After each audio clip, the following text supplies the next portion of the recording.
Hello, ici Johan, très heureux de vous retrouver aujourd'hui pour partager avec vous mon processus créatif d'organisation et de prise de décision en tant que multipotentiel, notamment en tant qu'entrepreneur multipotentiel.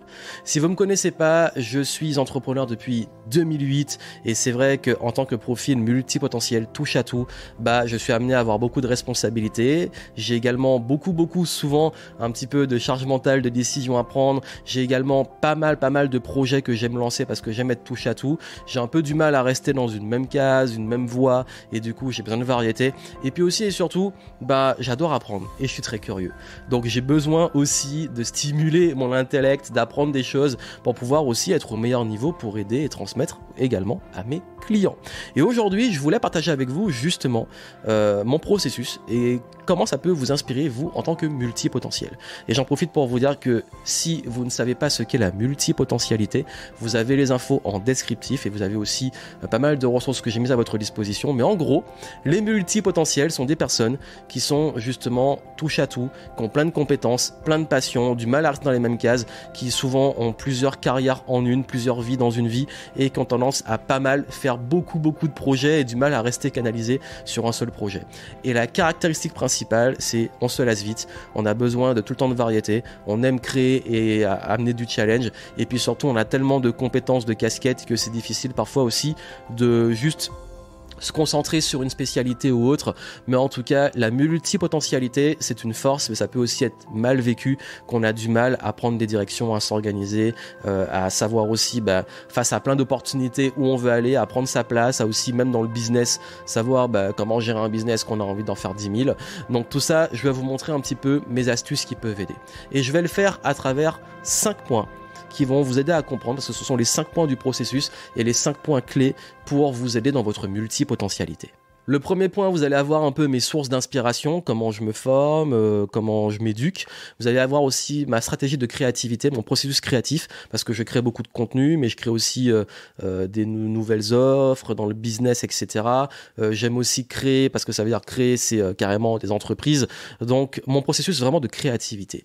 Également, mon système d'organisation, comment je gère mon temps, comment je prends les décisions. Et enfin, mes petites astuces pour gérer la charge mentale, les ruminations, parce que le cerveau, il ne s'arrête jamais. Voilà un petit peu les points. Vous êtes prêts? C'est parti.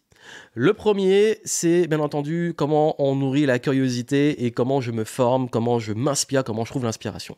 Et là, ça va être très difficile de vous donner une source parce que justement, comme je suis intéressé par plein de choses, je trouve l'inspiration partout. Dans plein de lectures, dans plein de domaines. Dans également, oui, je continue à me former. Ça peut être en voyage, ça peut être avec des discussions avec des personnes de profils divers et variés. Ça va toujours être des sources diverses, même des situations, des échecs, des expériences. J'apprends de tout. Tout est une source d'apprentissage. Même un film qui a l'air banal, il y a peut-être un truc qui va me créer un déclic et me donner envie d'apprendre quelque chose. Donc, je crois que l'apprentissage, c'est un état d'esprit. C'est pas se dire, il faut absolument une source, c'est que les livres ou c'est que les formations, etc. C'est une variété. Parce qu'également, j'aime bien aussi, me faire accompagner par des experts sur la santé, sur le business, sur la spiritualité, sur l'organisation, sur le sport, la santé, la nutrition. Donc, j'aime bien justement explorer ces éléments-là parce que moi j'ai une vision holistique des choses. Mais s'il y a une chose qui est importante dans mon apprentissage, c'est que moi j'ai créé un deuxième cerveau. Un deuxième cerveau, ça veut dire que pour pouvoir justement être performant dans mon apprentissage et pas avoir cette overdose d'informations, je stocke dans le deuxième cerveau qui est de la prise de notes. J'ai tout un système dont j'ai parlé dans une autre vidéo si vous voulez la voir et que je développe dans la méthode FAST pour apprendre plus vite. Vous avez tout ça qui est en descriptif. Et le concept est simple, c'est que une discussion, je vais noter. J'ai une idée, je vais noter. J'ai lu un truc intéressant dans le livre, je vais noter. Et j'ai même créé aussi un système de surlignage et tout dans les livres numériques avec le Kindle pour avoir des notes et que les notes tournent et que tous les matins, je reçoive des petites compilations aléatoires, des notes de livres que j'ai eus pour me faire un refresh et pour m'inspirer aussi. Comme si vous recevez vos propres citations que vous avez sélectionnées tous les jours, tous les matins. C'est assez puissant. Ça, c'est un système que j'ai développé, que vous avez dans la méthode FAST. Si ça peut vous intéresser de le mettre en place, c'est en descriptif. Donc vraiment, c'est ça. Prendre de l'inspiration partout, il n'y a pas une source. Et aussi apprendre, j'aime beaucoup apprendre des erreurs des autres. Et de l'expérience des autres, ça va beaucoup plus vite, forcément. Mais aussi de mes propres expériences, erreurs, échecs. Donc tout est apprentissage. Et c'est vraiment ma philosophie de vie. Donc pour ce point-là, c'est pas forcément les sources, c'est beaucoup plus comment je vais aller prendre des notes stockées pour pouvoir utiliser ces éléments-là. Et comment je vais les utiliser justement dans la partie créativité, mon processus créatif. C'est cette inspiration va me donner des notes, des idées, etc. Mon processus créatif, c'est pas de me mettre face à un problème et dire comment je vais le résoudre. C'est pas de me dire bon là, il faut faire des vidéos, faire du contenu, qu'est-ce que je peux faire. C'est pas de je dois écrire un livre, il faut que je trouve des idées. Mon processus créatif, c'est tout le temps. Ça veut dire que pendant ces inspirations, je prends des notes. Après, j'ai un système de notes avec différents dossiers qui me permettent justement de classé par catégorie, par thème, par projet, par peut-être vidéo à faire, par podcast à faire, etc. Tout un système de notes qui me permet en fait de juste stocker mes idées.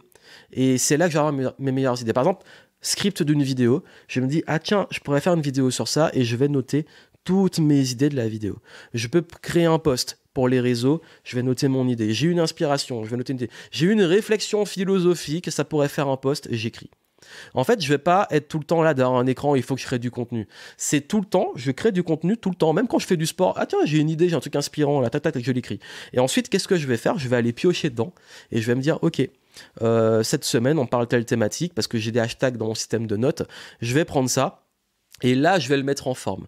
Donc, je vais pas chercher à partir de la fin, contrairement à ce qu'on pense souvent. Il faut faire une vidéo. J'ai des idées. Et ok, bon maintenant, on va faire des vidéos, voici les thématiques, j'ai déjà plein d'idées dessus, je vais la structurer. Passer dans le script, faire des recherches, travailler tout le truc, et ensuite on va la produire et la créer. Donc ma créativité, c'est vraiment du flow tout le temps, qui sort, que je stocke, que je prends en note, et après que je mets en forme et qu'on va publier. Et parfois avec l'équipe, selon les formats et tout, je leur envoie des textes, des choses et tout, et ils peuvent en faire des visuels, des trucs pour les réseaux, etc.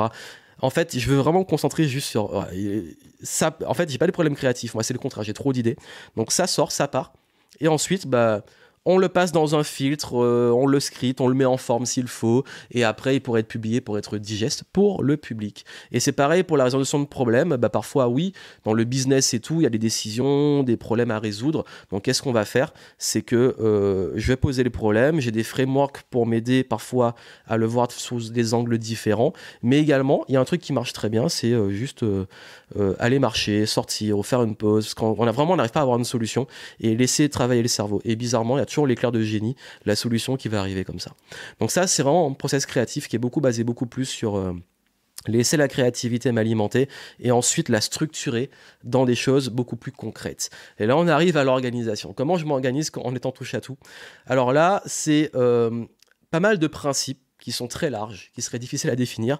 Vraiment, si vous voulez tout ça, j'ai fait un truc, c'est que je vous ai fait un bundle avec mes meilleurs programmes, et comme en plus, là, ce sera publié à une période très particulière qui est généralement autour du 1er mai, où je fais souvent des promos sur la productivité, vous aurez des réductions sur mes programmes sur la productivité.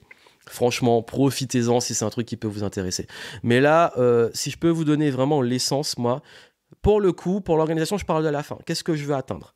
Pour atteindre qui je dois être. Ça, c'est plus la partie un peu plus personnelle. Mais surtout, quel est le déroulé cohérent? Je veux arriver là. Par quelle étape on passe pour pouvoir y arriver? Et ces étapes, ça va créer ce qu'on appelle un process et des mini-objectifs. Et dans ces mini-objectifs, je vais définir, ok, c'est quoi le focus? Sur quoi on met l'essentiel chaque jour? Et s'il y a une équipe dessus, comment on délègue, qui fait quoi, etc. Ça paraît logique, c'est une gestion de projet classique. Mais pour gérer plusieurs projets en même temps, il y a une règle qui est importante, c'est de jamais, par exemple, sur la même heure, passer d'un projet à l'autre et tout. Quand j'ai plusieurs projets en même temps, je vais les segmenter, soit accorder un moment de la journée uniquement sur un projet et un autre moment sur l'autre. En fait, c'est le focus, mais le focus différé sur différents projets. Ou alors, c'est une semaine de sprint que sur ce projet-là. Ou alors, c'est une journée que sur ça. Et du coup, je vais prendre un projet et je vais mettre une longue durée focus dessus. Et à un autre moment, un autre espace-temps, je vais y consacrer un autre projet. Mais jamais je fais du multitâche en même temps, vraiment, tu passes d'un truc à l'autre. Et si pendant mon projet, j'ai des idées, je note. Je gère pas tout de suite. C'est vraiment ça mon organisation. C'est vraiment basé sur le fait de toujours partir d'un objectif où on veut un résultat qu'on veut atteindre, quelque chose qu'on veut réaliser, et revenir sur le processus qui va pouvoir le créer et mettre en place un plan d'action. Et généralement, je le fais sur 90 jours. Donc, un trimestre, généralement, mes objectifs. Et après, je vais focaliser. Souvent, je vais me demander, OK, quel est le truc le plus important à faire par rapport à cet objectif tous les jours et qui est non négociable. En ce moment, je travaille sur l'écriture d'un livre tous les jours. Je me suis imposé d'écrire tous les jours et c'est la première chose que je fais. C'est non négociable. C'est ma priorité. Donc, focus, priorité, number one.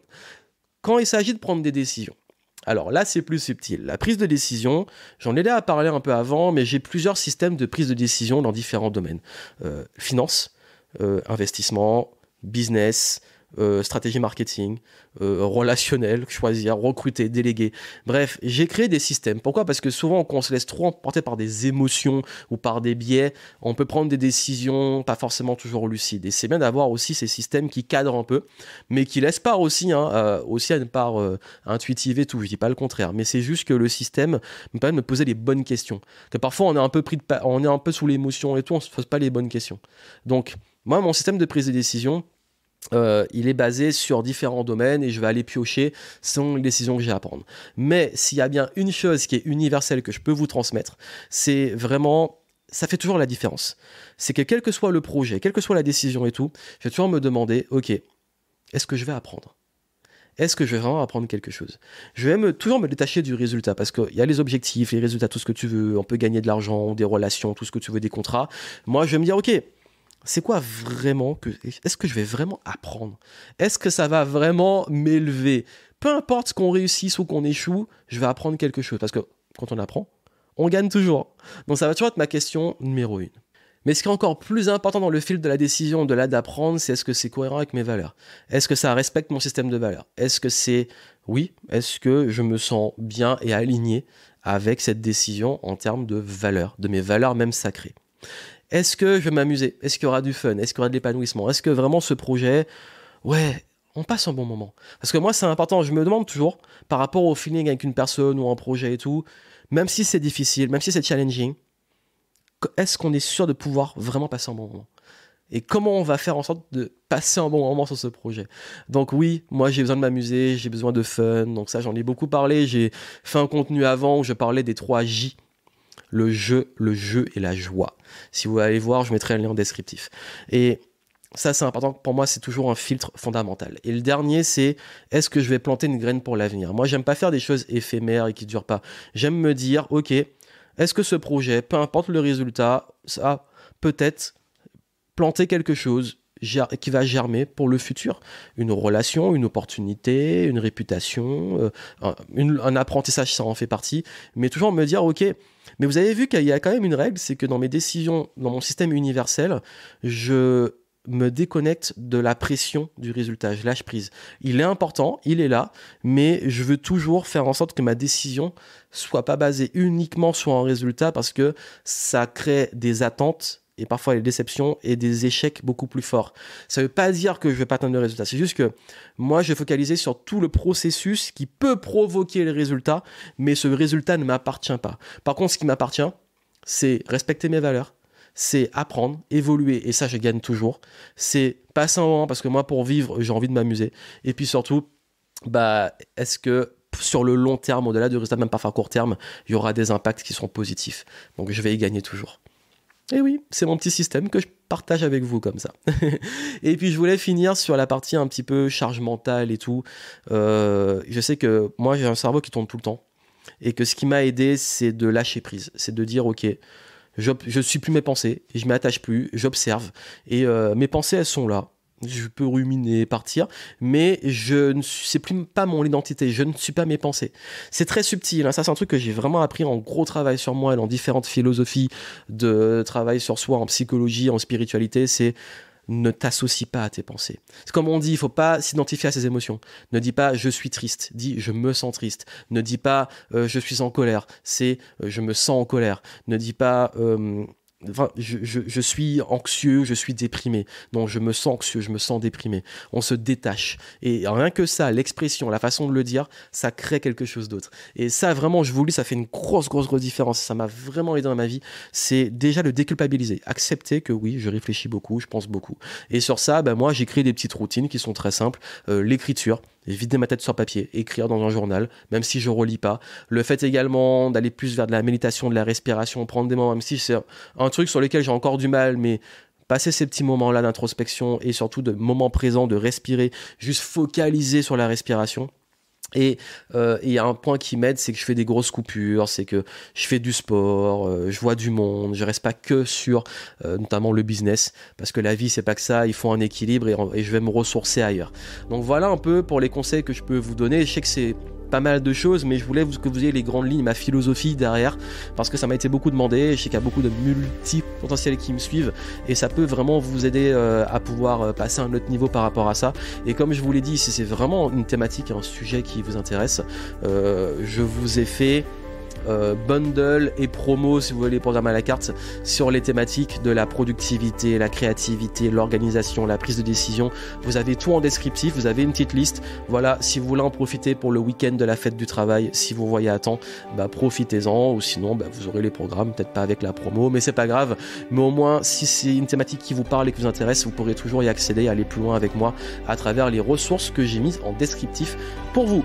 Donc voilà, donc moi je vous souhaite énormément de succès, prenez soin de vous, prenez ce qu'il y a à prendre dans ce que je partage, et puis bien entendu, n'oubliez pas de me suivre, abonnez-vous à la chaîne YouTube, suivez le podcast, partagez, parlez-en, et je suis aussi sur les réseaux sociaux, vous avez tout en descriptif. Plein de succès, à très bientôt.